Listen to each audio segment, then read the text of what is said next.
Preparando o domingo para viver melhor o dia do Senhor.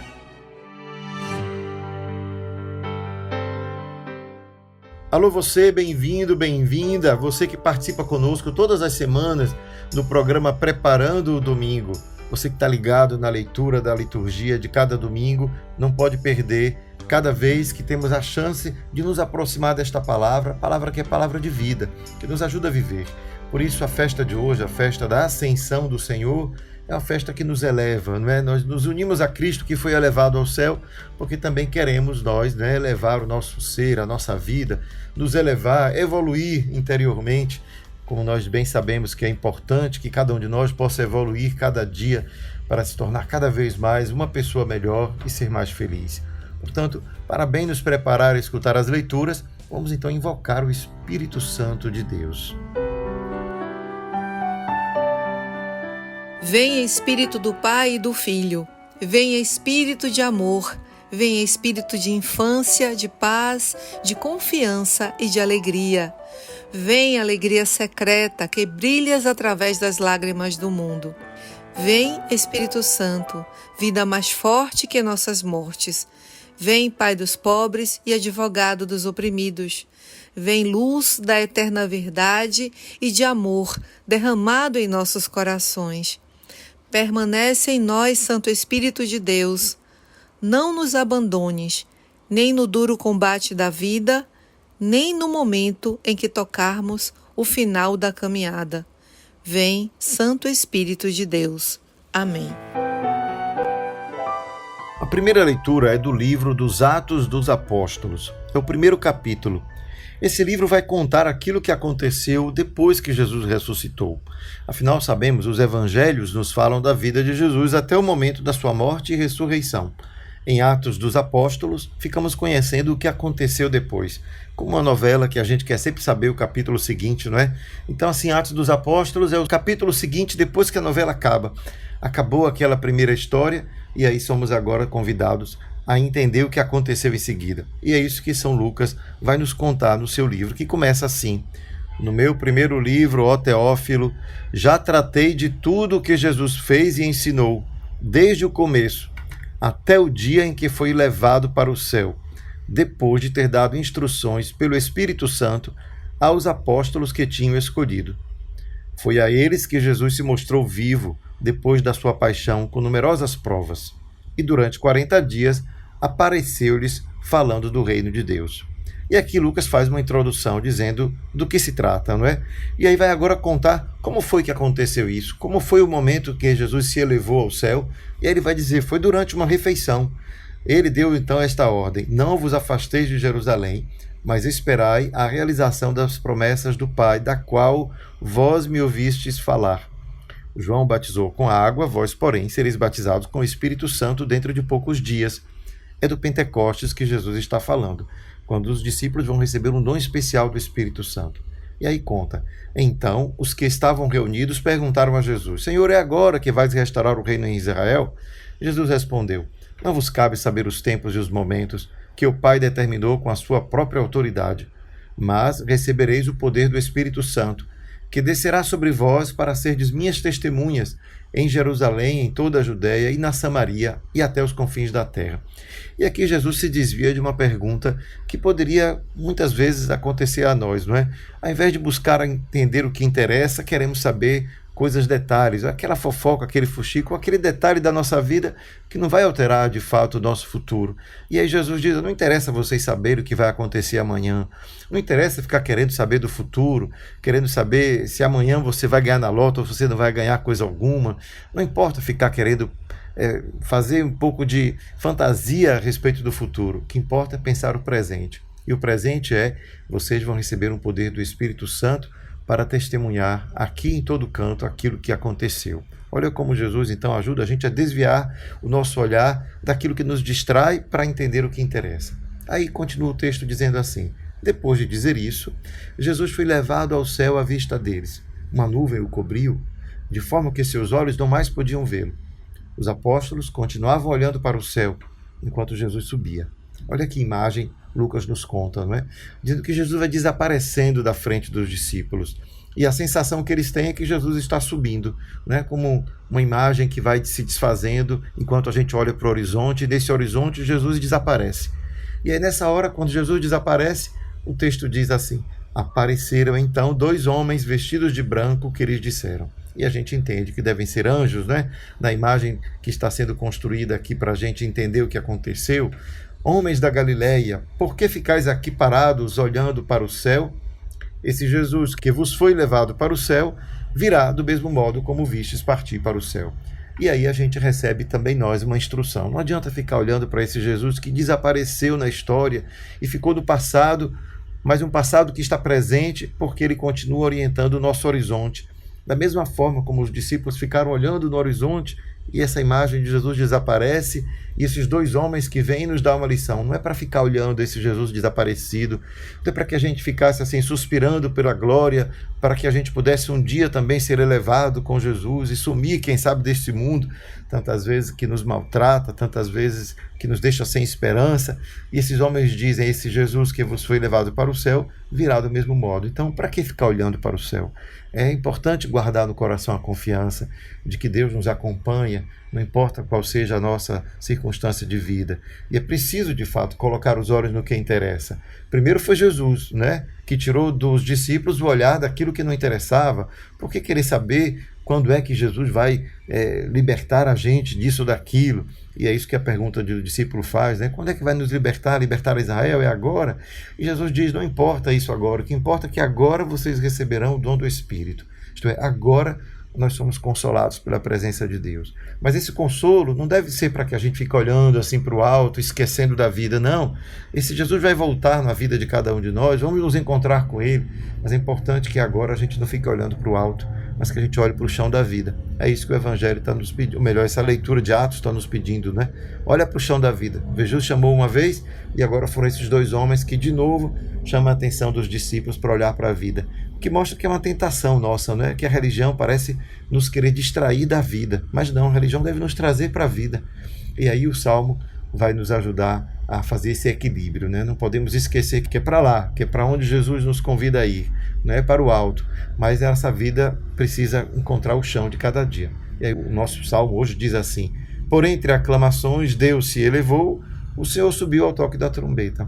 Isto é, esse Deus que ele continua no alto, ele não está perdido. Jesus não foi destruído com a morte.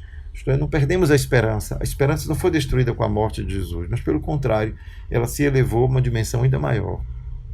É por conta dessa dificuldade que tantas vezes nós temos de buscar compreender que no chão da vida é que Deus se manifesta, é aqui no dia a dia que eu preciso ter o olhar que se volta para o alto e que mantém com os pés presos ao chão, que a gente vai encontrar nessa carta aos Efésios uma linda oração.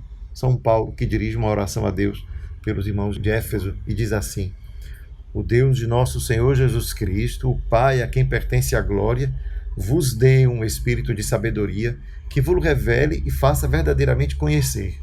Olha só, que vos revele e vos faça verdadeiramente conhecer. Às vezes a gente tem uma ilusão, a gente acha que sabe, mas não sabe nada.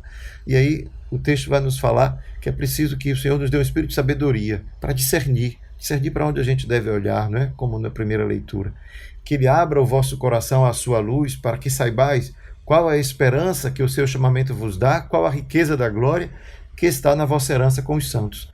Ora, tudo que nós podemos alcançar nessa vida se torna, de certa forma, vão, porque aquela maior herança que a gente realmente pode esperar ter é aquela que carregamos no dia a dia, essa luz que a gente conserva no coração, que enche de esperança a nossa vida, enche de alegria o nosso cotidiano, apesar das dificuldades, dos sofrimentos, né?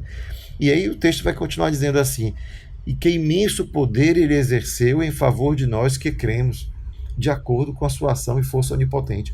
Olha, São Paulo está usando uma linguagem pomposa, né, fazendo uma oração para nos recordar qual foi o grande poder que Deus realizou em nós. Foi quando nos resgatou de alguma maneira por causa dos nossos pecados, resgatou-nos, dando-nos, portanto, a confiança de que na cruz Cristo não permaneceu, porque Ele ressuscitou. Também nós não permaneceremos pregados na cruz dos nossos pecados, porque ela já foi libertada. Nós nos libertamos dessa cruz. Podemos confiar nisso.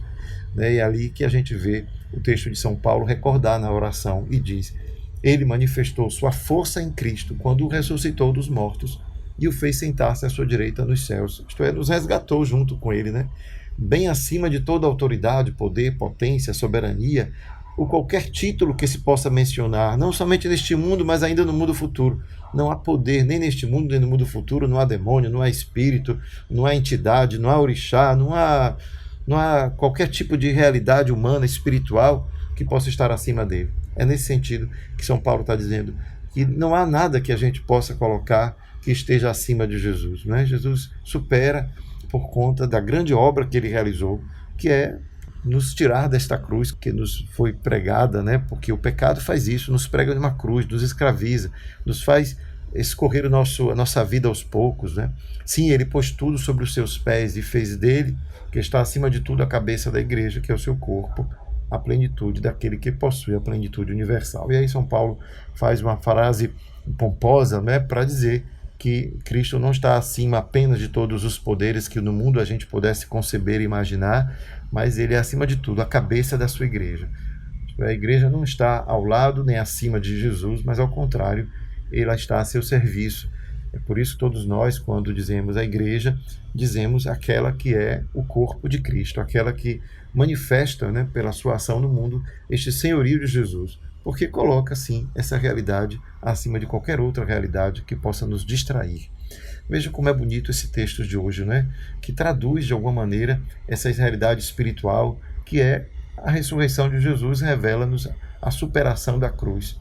A ressurreição revela que a cruz foi superada e que nós podemos, sim, ter esperança de que também nós experimentaremos um dia esta superação definitiva de todo o mal, de toda a dor, todo o sofrimento, né? Afinal, é isso que se refere à cruz. É uma vida que sobrepassa a morte, é uma esperança que supera qualquer expectativa. Vamos então agora passar a escutar aquilo que o Evangelho tem a nos ensinar.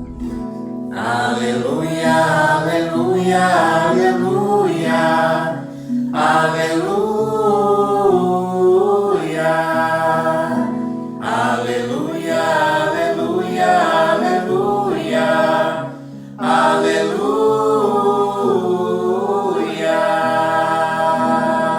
Proclamação do Evangelho de Jesus Cristo segundo Mateus.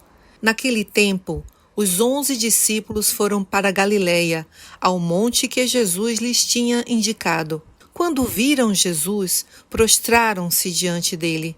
Ainda assim, alguns duvidaram.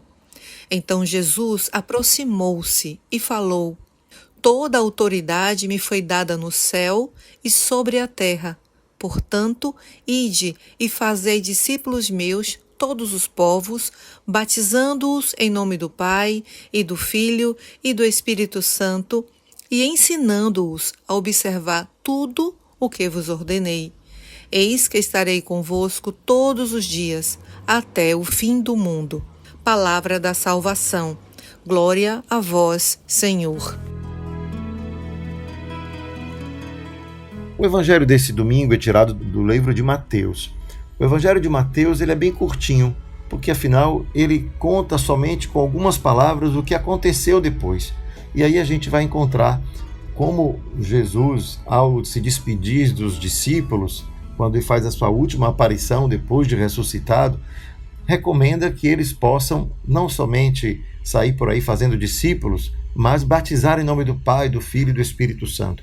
O que revela para nós o quanto a comunidade cristã, já desde muito cedo, havia compreendido que era no nome da Trindade, o nome dessa Trindade, né, Pai, Filho e Espírito Santo, que todos nós nos tornamos também herdeiros daquilo que foi a vida de Jesus. Isto é, se Jesus ressuscitou, somos herdeiros da sua ressurreição. Se cremos que Jesus não permaneceu na morte, podemos ter confiança de que também não permaneceremos. E ele diz isso não apenas de boca, mas nos dando uma espécie de garantia. E ele diz: Eis que eu estarei convosco todos os dias até o fim do mundo, graças ao Espírito que há de ser derramado. Não é? Então, esse Espírito Santo que ele promete que vai derramar sobre os discípulos é aquele que garante, de alguma maneira, esta sua presença ao nosso lado. E é por isso que tudo aquilo que nós podemos fazer para continuar a anunciar as coisas que Jesus realizou, não é apenas uma espécie de proselitismo, uma vontade de fazer a igreja crescer, mas é uma capacidade que brota dentro da gente como fruto de um encontro pessoal que cada um de nós faz, não é? Afinal, a fé é uma experiência que se faz. Essa experiência que nos molda, que nos leva, de alguma maneira, a perceber que uma felicidade e esperança que andam juntas não poderia ficar dissociada de uma experiência real de Cristo. Cristo apresenta-se a nós nas Escrituras. Ao escutar a sua palavra, também sentimos que algo nos revela o coração, isto é, desejamos aquilo que Cristo nos revela. Desejamos um mundo de paz, desejamos um mundo onde haja mais justiça, desejamos que a verdade prevaleça sobre a mentira, desejamos que a solidariedade, a caridade, o amor prevaleça sobre a competição, a rivalidade e o egoísmo, tudo aquilo que destrói as nossas relações. Então, quando lemos o Evangelho de Jesus e desejamos ser como Ele, é claro que pode vir diante de nós uma espécie de esmorecimento. Afinal, é tão difícil viver tudo isso, perdemos a esperança até de que seja possível. E aí vem Jesus e nos diz: mas eu estarei convosco todos os dias até o fim do mundo. Então é o convite que Ele nos faz a renovar dentro da gente essa confiança de que Ele não se afastou, não nos abandonou à nossa própria sorte, depois que a sua morte nos revelou que a sua ressurreição foi a última palavra sobre a morte. Não é somente, portanto, uma compreensão de fé que a gente tem, mas Ele nos convida a fazer uma experiência. E é uma experiência que passa por uma dimensão que é espiritual, obviamente, não é? Que é o Espírito Santo. Então é uma espiritualidade que nós fomos convidados a viver. Essa espiritualidade do ressuscitado, não é? É uma espiritualidade que emana vida. Espiritualidade que significa que o ressuscitado habita dentro da gente. Eu desejo a vida, a minha e a do meu irmão. Eu tenho esperança em mim e no outro. Portanto, eu tenho esperança que o outro também se torne uma pessoa melhor, como eu tenho esperança que eu me tornarei uma pessoa melhor, graças a essa ação de Deus que mexe, que move dentro de mim. Então vejam como essa experiência do ressuscitado e da ascensão do Senhor termina sendo uma experiência da nossa própria elevação como ser humano. Nos tornamos seres humanos melhores, elevados, graças a esta experiência espiritual que fazemos. Cristo ressuscitado não somente está ressuscitado para a vida eterna, mas arrasta consigo a nossa humanidade, a eleva, para que ela possa também desejar, para ela possa aspirar, ansiar por este mundo melhor. Esse mundo que o Evangelho nos fez sonhar, não é? Pois é desse modo que eu convido cada um a ler o Evangelho, a escutar essa palavra e deixar que o coração assim se aqueça dessa forma. Eu tenho esperança, há de ser melhor o mundo se eu me tornar também uma pessoa melhor e se minha volta, o ambiente em que eu vivo, se tornar também um ambiente melhor, graças a mim, graças também à minha força interior de permitir que Deus esteja presente na minha vida. Então essa presença de Deus que através de mim chega ao meu irmão é aquilo que nos dá esperança de que o mundo possa ser melhor, porque eu vou me tornando melhor e fazendo melhor também o ambiente onde eu vivo. Façamos então essa experiência, deixemos-nos mover, comover por essa palavra, e aí eu convido você a fazer um tempo de oração, a deixar que teu coração se expanda agora, como foi aquele texto de São Paulo aos Efésios, né? Expandir o nosso coração para, em oração, oferecer a Deus aquilo que trazemos dentro.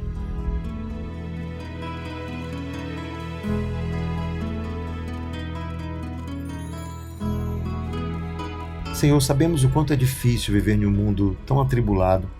Sabemos o quanto é difícil pensar que as coisas do alto, as coisas mais elevadas, possam sim prevalecer diante de tantas coisas baixas, tanta baixaria, tanta vulgaridade, tanta coisa que nos faz, quem sabe, mais mesquinhos, ficamos mais medrosos, mais incapazes de sair do nosso egoísmo, individualismo, de nós mesmos. Estamos sempre muito apegados ao nosso pequeno mundo. E assim descobrimos que ser elevado na ascensão pode significar isso, sair de nós mesmos, né? Buscar um outro mundo, buscar outra forma de viver, virar a página e perceber, olha, o que ficou para trás, ficou para trás. Senhor, ajuda-me a fazer isso, a descobrir uma maneira nova de viver a minha fé, tentando descobrir aonde eu preciso virar a página para que essa página em branco que surge seja uma história ressuscitada, de alguém que experimentou a ressurreição, experimentou a vida nova que nos vem pela fé. O Senhor nos abençoe hoje e sempre, Pai, Filho e Espírito Santo. Amém.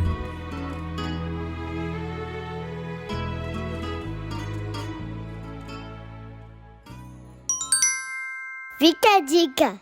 As leituras que escutamos hoje, elas nos falam do último capítulo da vida de Jesus com seus discípulos. Dali por diante, os discípulos vão ter que tocar a vida sozinhos, não é? Afinal, Jesus ressuscitou, já não mais aparece para eles, o Espírito Santo se prepara para, no Pentecostes, manifestar o seu poder, a sua força, que é aquela que o próprio Jesus emanava na sua vida e aquilo que o Espírito Santo vai realizar na vida dos discípulos. É um novo capítulo que se abre na vida da igreja, que se abre na vida dos discípulos. Como cada um de nós também tem experimentado isso na própria experiência. Eu tenho feito da experiência da fé um capítulo novo na minha vida. Eu tenho feito aquela descoberta de, depois de conhecer Jesus, de caminhar um pouco com Ele, tem um momento do clique. Aquele momento em que digo, é necessário agora começar de novo. É necessário fazer diferente. Não posso continuar do mesmo jeito. E aí o Espírito Santo é quem vem em nosso auxílio, nos inspirando, nos dando, quem sabe, um pouco de criatividade para que a nossa vida possa ser melhor, ou pelo menos possa ser diferente do que foi até aqui, porque é um capítulo novo que se abre. Que essa semana você possa pensar também no seu dia a dia, quais são os capítulos que eu preciso fechar e abrir na minha vida para que eu consiga viver a fé de maneira mais autêntica e, de certa forma, permitir que aquilo que aconteceu também aconteça em minha vida. Que Jesus, uma vez elevado ao céu, possa também levar-me com Ele, que eu também seja elevado, que eu evolua na minha maneira de viver. Vamos pensar assim essa semana? Vamos descobrir quais são os capítulos que eu preciso fechar e abrir para que a gente possa ser mais fiel a Jesus e experimentar a alegria do ressuscitado na vida. Qual é o novo capítulo que você quer abrir esta semana na sua vida, iluminados pela fé? Espero por você, sua resposta, e a gente vai continuar na próxima semana a reflexão do nosso Preparando o Domingo.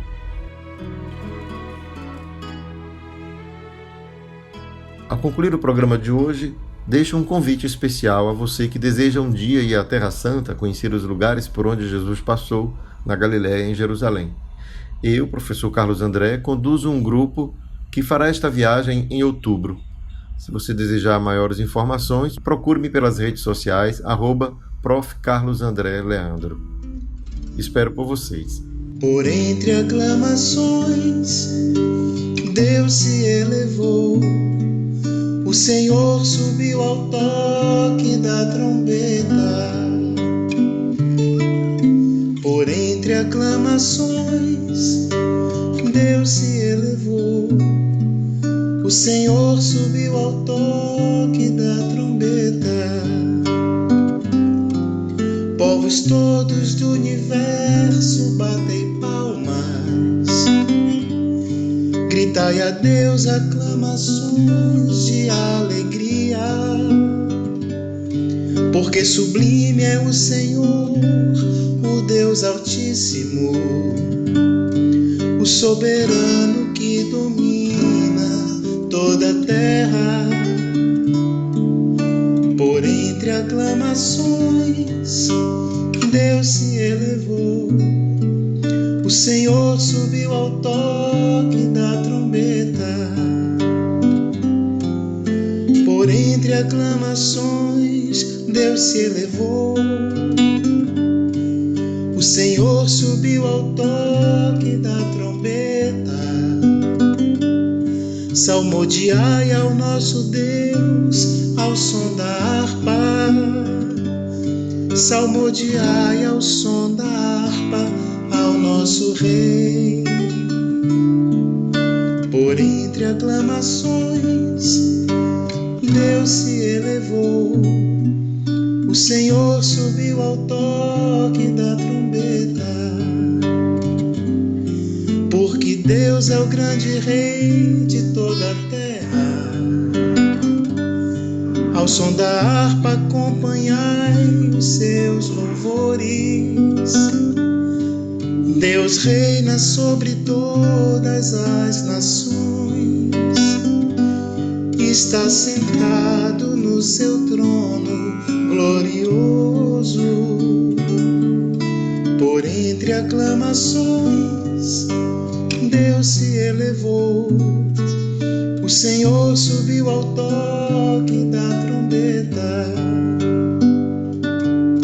Por entre aclamações, Deus se elevou, o Senhor subiu ao toque da trombeta.